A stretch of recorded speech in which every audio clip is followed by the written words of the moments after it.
Match শুরুর আগে হিসাবটা ছিল একেবারেই একপেশে। অস্ট্রেলিয়ার জয়ের সম্ভাবনা 93%, বাংলাদেশের মাত্র 4%। কিন্তু ক্রিকেট যে শুধু পরিসংখ্যানের খেলা নয়, সেটা আবারও প্রমাণ করে দিল বাংলাদেশ।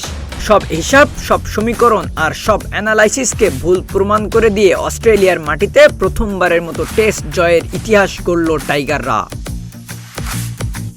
অথচ শুরুটা বাংলাদেশের জন্য মোটেও সহজ ছিল না। অস্ট্রেলিয়ার মাটিতে 23 বছর পর টেস্ট খেলতে নেমে প্রথম ইনিংসেই স্বাগতিকদের 198 রানে গুটিয়ে দিয়েছিল বাংলাদেশ। হাসান মাহমুদের 6 উইকেটের আগুনঝরা বোলিংয়ের পর ব্যাট হাতে তানজিদ হাসান তামিমের ঐতিহাসিক সেঞ্চুরি আর বাংলাদেশের 226 রানের বিশাল সংগ্রহ ম্যাচের চিত্রটাই বদলে দেয়। এরপর চতুর্থ দিনে এসে অস্ট্রেলিয়াকে ম্যাচে ফেরার শেষ সুযোগটুকু দিল না বাংলাদেশের বোলাররা। মেহেদী হাসান মিরাজ তুলে নিল 5 উইকেট, হাসান মাহমুদ নিলেন আরও 3টি।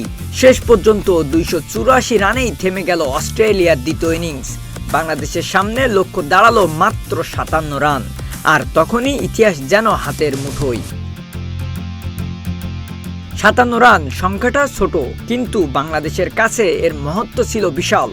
কারণ এই 57 রানই ছিল অস্ট্রেলিয়ার মাটিতে বাংলাদেশের প্রথম টেস্ট জয়ের শেষ ধাপ। শুরুতে তানজিদ হাসানকে হারিয়ে সামান্য ধাক্কা খেলেও শাহাদাত ইসলাম আর মমিনুল হক সেই চাপ সামলে নেন। শেষ পর্যন্ত মমিনুলের ব্যাট থেকেই আসে জয়ের রান। 9 উইকেটে বিশাল জয়, আর অস্ট্রেলিয়ার মাটিতে বাংলাদেশের টেস্ট ইতিহাসের প্রথম অধ্যায় লেখা হয়ে গেল।